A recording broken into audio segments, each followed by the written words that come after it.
Olá, gente, todos bem? E aí, fecharam a última prova? Espero que sim.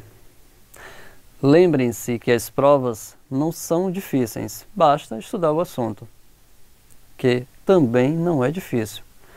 Nós estamos vendo o assunto dentro de um nível que vai do básico ao médio, tá? O curso é curto, não temos como aprofundar nas temáticas, mas na Mediateca há umas indicações de material de apoio que vocês podem utilizar para se aprofundar mais, caso queiram. Bom, vamos ao nosso último módulo. Nele vamos abordar alguns conteúdos complementares, mas na verdade não são conteúdos complementares, são principais, pela relevância que tem no âmbito das compras governamentais. Neste vídeo vamos ver uma parte deles e no outro veremos o restante, ok? Então, o primeiro deles, e sem sombra de dúvidas, o mais importante de todos, é a governança em aquisições públicas. Depois, inteligência artificial em compras governamentais. E, por último, a licitação sustentável na perspectiva da elaboração do termo de referência.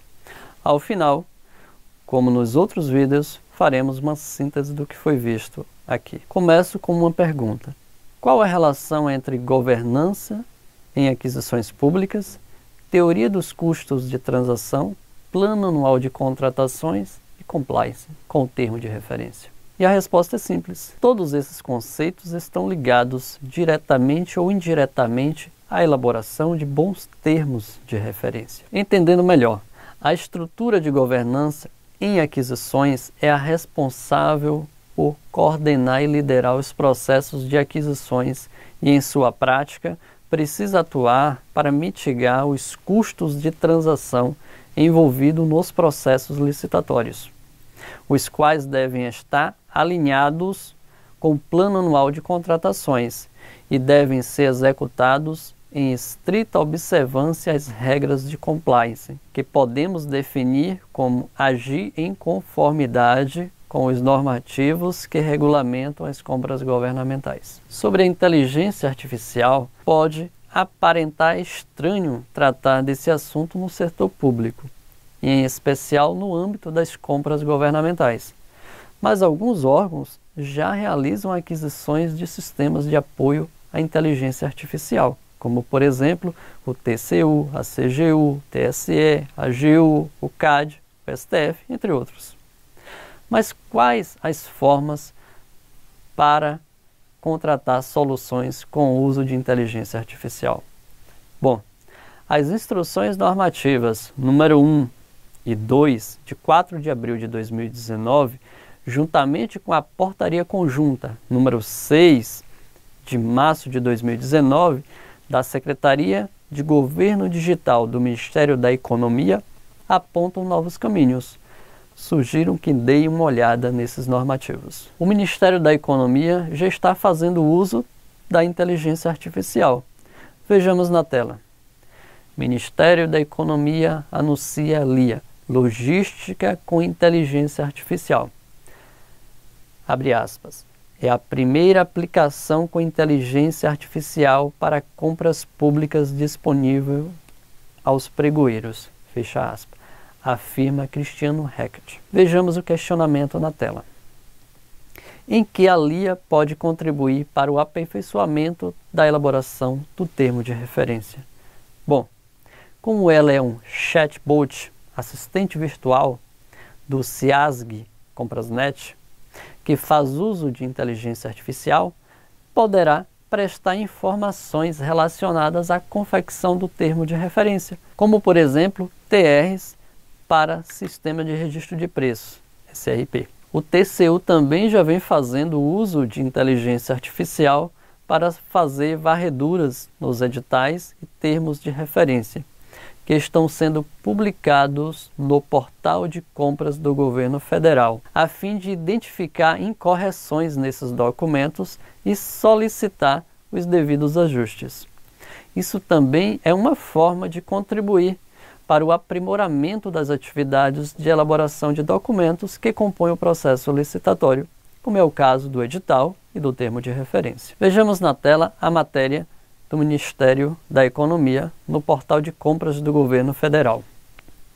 O carrinho de compras representa a Lia. Agora, olha a cara de sapeca dela. Veja o bate-papo que tivemos. Ela se apresentou, disse quem ela era, falou sobre os serviços que faz. Eu me apresentei e perguntei se estava tudo bem. Ela respondeu que sim e que estava ali para me ajudar a encontrar as respostas para as minhas perguntas. Faça o teste aí vocês, converse um pouquinho com ela, mas lembre que ela ainda é uma aprendiz na área de compras. Não vai saber responder qualquer coisa que vocês perguntarem. Tem que ser perguntas sobre os assuntos que ela já conhece. Dentro de um ponto de vista mais técnico, ela atua a partir da relação entre banco de dados e algoritmos. Vamos abordar agora a licitação sustentável, a partir da elaboração do termo de referência. A licitação sustentável está diretamente relacionada ao princípio da promoção do desenvolvimento nacional sustentável, previsto no artigo 3º da Lei 8.6693, a Lei Geral de Licitações. Isso significa que o processo licitatório não pode ser conduzido apenas sob a perspectiva clássica da celeridade, do preço econômico e da qualidade. É preciso, juntamente, considerar também o desenvolvimento sustentável nas searas ambiental, social e econômica, como bem aponta Fenili. Ainda referenciando esse autor, vejam na tela como ele considera que deve ser a atuação do agente de compra nessa perspectiva da sustentabilidade. Abre aspas. Em perspectiva dilatada, o agente de compras deve, no limite de sua discricionariedade, balizar-se pelos Objetivos de Desenvolvimento Sustentável das Nações Unidas, ODS, moldando as contratações a fim de que assumam a faceta de preditora dessa agenda. Na prática, como o agente de compras pode fazer isso? Muito simples, vinculando, quando possível, o objeto da licitação no TR a critérios sustentáveis. E aí esse agente de compras tem 3 possibilidades que podem ser cumulativas ou não. São elas: sustentabilidade econômica, sustentabilidade social e a mais conhecida de todos vocês, a sustentabilidade ambiental. Mas o que é a licitação sustentável? Vejamos na tela a resposta da professora Kathleen Feitosa. Abre aspas. É um processo que envolve vários passos.